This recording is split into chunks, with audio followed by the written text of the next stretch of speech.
Good day, Chief here for Chief Tells Tales. I'm finally done with Fort Stewart. I don't have any more stories to tell of Fort Stewart. So this will be a period of time where I have so much leave and I will spend so much leave. I will take off the greater share of the month of November because I think I left Fort Riley, or not Fort Riley.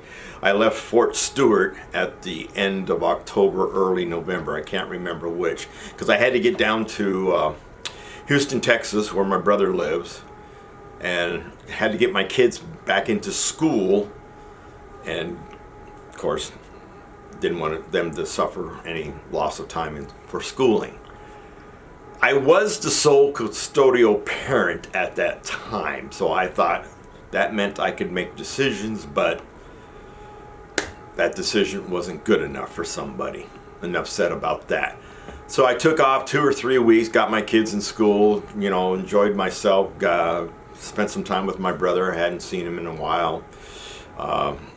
My niece and my nephew, hadn't seen them in a while. And had to report the Sunday. I think we had a report on Sunday after Thanksgiving. So prior to that,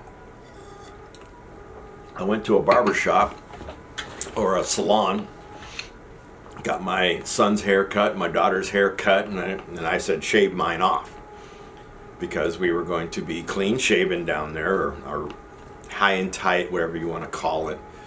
We were going to look like soldiers, brand new soldiers again.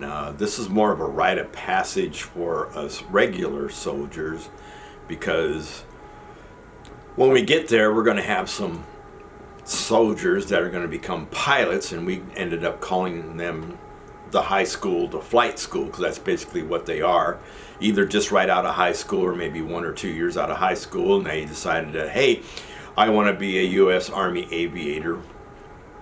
And of course that brings back memories of an officer and a gentleman. We really didn't have females trying to marry an aviator down there. I didn't live in the local town, so I don't know if that was happening or not. So we reported on Sunday. I think it was the last day we could get there, and I was told to show up in my Class A's to look presentable. Well, of course, it still had my sergeant stripes, or my staff sergeant stripes on there, still had my service stripes of how many years I've been in the servers. And when I got down there, of course, the warrant officer there looked at me and says, "Oh, you want to continue to still to wear that uniform?" And I'm like, "No, I was told to report in this." "Well, who told you that?" Warrant officer did. So I got maybe set up. Speaking of the warrant officer, I started a story, I think, when I was talking about Fort Stewart, and I don't think I really finished it properly, because the warrant officer that helped me put my packet together, like I said, one day he asked me about warrant officers that I knew in Hawaii. And we got to talking about that, so I mentioned that there was one that I thought he was a dick. He told his sergeants who were counseling soldiers that you will not counsel your soldiers on work during the work time. You would do that off the work schedule, which I thought was rather dumb, because you got the soldier there, you've got a place that you can go, because there was like several conference rooms where you could have your privacy and conduct it. There's nothing like that down at the barracks, if you have to go down to the barracks, and you definitely don't want to invite these soldiers to your house or your on-base housing, or even if you're a sergeant that lives in the barracks, you don't want to invite them to your room. It's showing favoritism, as they would eventually tell us. So you can't do it there. So we talked about him a little bit more, and then finally goes, "Hey, what was his name?" And so I told him what his name was, and he goes, "Ah, that's my brother-in-law." "Oh, my brother-in-law's, he's now at Fort Rucker. He's a TAC officer." The warrant officers who were in charge of us while we were going through the class were called TAC officers. You do not refer to them as chiefs. You did not refer to them as warrant officers. They were TAC officers. That's how we had to address them when we got there. So one of the first people that I actually meet when I go down there was somebody I will come to find out that he and I are going to go to our first duty station together when we graduate WOBC. He was a good friend for a while and still is, but we kind of, like everybody retires and, yeah, you'll keep in touch, and it generally tapers off to almost nothing. Maybe occasionally you'll hear from them and you'll respond. But real good, he would be a real good fellow warrant officer that I will serve with. It'll end up that there will be 4 of us in my class that do go to Fort Lewis together. And I even had to call the branch manager prior to me going to WOBC. I said, I don't have my orders yet. And she goes, oh, well, yeah, you're going to Fort Lewis. And like I have a choice, and it's like, yeah, I'll take that. Sounds good. I thought for sure I'd be the one that would get selected to go to Korea, because that generally happens to brand new soldiers and brand new warrant officers, because we've got, division over there. And a few other sites for my MOS to go to, but I was not the one. I think there were 5 in my MOS. And one of our number did go to Korea for that. So when we first get down there, like I said, God, throat again today. I bought all brand new uniforms, and I already had my name tapes and U.S. Army on them, so I had that taken care of. So that marks them. We had to mark our bottoms somehow. I can't remember where. This is years ago now, almost 30 years. Wow. And we had to stencil our names on our shirt. I don't have any of those shirts. You wear those. I mean, a shirt is a shirt, t-shirt is a t-shirt, so you wear those out. And I bought new boxer shorts. The only time in my life I had to iron underwear. Now a lot of guys go commando, as we call it, where they do not wear underwear. And of course, a lot of us went commando down there, so we didn't have to worry about wearing underwear and having to re-iron it every time you wash it, because you had to keep the greater share of what we would call our display. Our display was our wall locker. You had to keep the greater share of your stuff in there, not in your laundry bag dirty, because they would be wondering why you're stockpiling dirty stuff. Because your mentality is, well, the less I have displayed, the less they'll find fault with. But yeah, they want a display, because that's our transition of actually graduating, is the phase inspection, as they call it. And that's where your display, your laundry bag, and your bunk bed, and your desk, because we had all these school books, we had all the FMs, and everything else that we needed for WOBC. So the first week, dang it, the first week is what they call the snowbird status. We have a white guidon,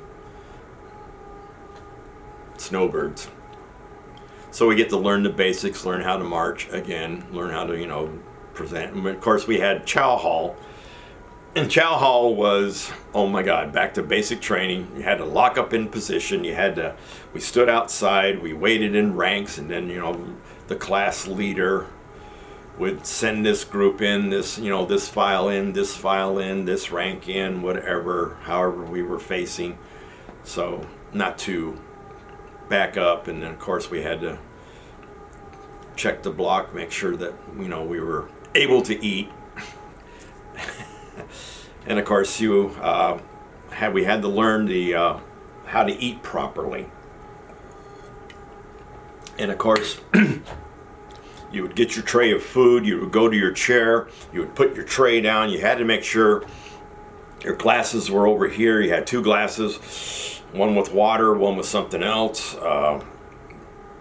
Couldn't be soda, because we could not have caffeine of any kind. We couldn't have coffee or anything. So you had your 2 glasses here. You had your knife and your fork and your spoon in the proper position. You had your plate and your dessert dish. Everything was in proper. And then you sat down, you scooted up, and then you had to sit, ramrod straight, and then you would cut your food, put your arm back down, take your fork, put the bite in your mouth, put the fork down, eat that way.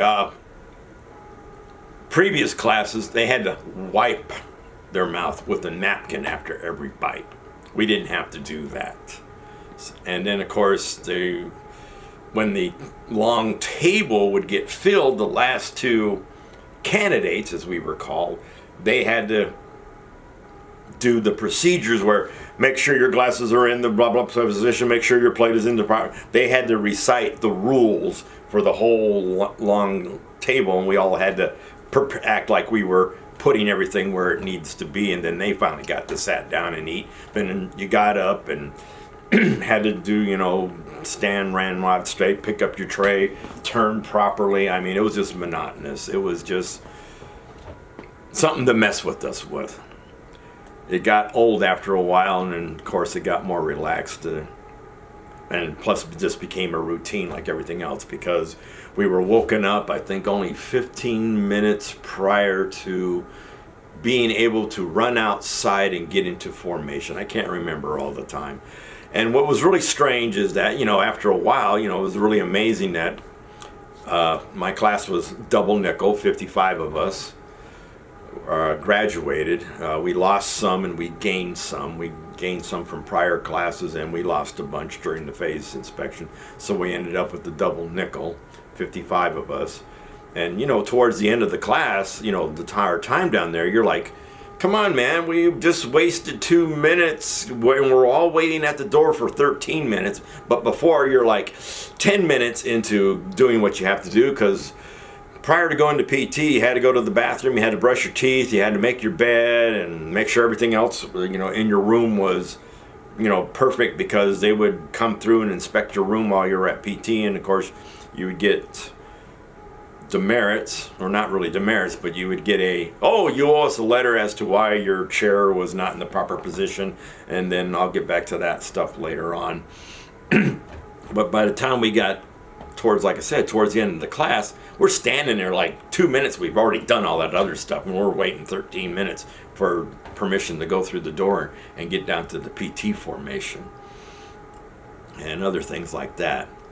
And then one time I got called down to Tack Alley, as we called it. So we had to go out our door. We were on the top floor of a 3-story building, so we had to go down our fire escape. That's what we used. And then you had to go do 3 pull-ups at these bars right outside Tack Alley door. Then you had to squeeze up against the door, take a gander inside through the door, open the door, make a beat feet, as we said, down to your door where your counselor was, or the TAC officer was that wanted to talk to you. And then there's a procedure for that. But I'll get to that later on, because I'm looking at my time here. But I got called down about after a couple weeks before Christmas. We had 2 weeks of Christmas, and then we had a Christmas break. And I got called down to one of the TAC officers, and he says, close the door. Because there's a routine, I'll explain that later. Did the routine, and he says, come on in and close the door. And he says, here, have a seat. I'm like, am I being set up for a trap? And he goes, no, I just want to have a casual talk. And he says, I looked through your record, and he says, I see you've been divorced twice. And I go, yes. He says, got any advice? I go, why? You going through a divorce? He says, yes. So I gave him some advice. I'm not going to talk about what I talked about with him. But I asked him outright. I said, what is the purpose of this course? He says, time management. I started laughing. He says, what's so funny? I said, well, my previous post at Fort Stewart, I said I had to wake up, get myself ready for PT. I had to get my 2 kids awake, make sure they had their clothes to wear for school. I had to make sure they had their backpacks with all their school books, all their homework in it, and plus I made lunches. And I had to get all that done and get them to the babysitter and get myself to the PT formation before 6:30 in the morning. And he just looks at me, he says, oh, you already know about time management. I said, yeah, it comes with being a single parent. He says, what? He says, you're wasting your time here. I said, yeah, I know. But that's the purpose of WOBC, time management. That's all it is. And we will eat up more time talking about WOBC, because I've got quite a few stories, and also I got one of the saddest days that I ever experienced in the military. So this is Chief out. Freedom is not free. The Ukrainians are proving that right now. They're paying a heavy cost because Putin has switched tactics, and he's just trying to do as much destruction to hopefully where the Ukrainian people said, we give up. They're not going to give up. So there's going to be a lot of destruction. So please send your prayers, your thoughts. If you want to help support them monetarily, please do. You have my blessing. I pray for them every day. I've kind of lost contact with all the people that I actually know over there. And I don't want to tie up the internet because I want to make sure that the government has access to their internet and things go out. So this is Chief out. Remember, freedom is not free.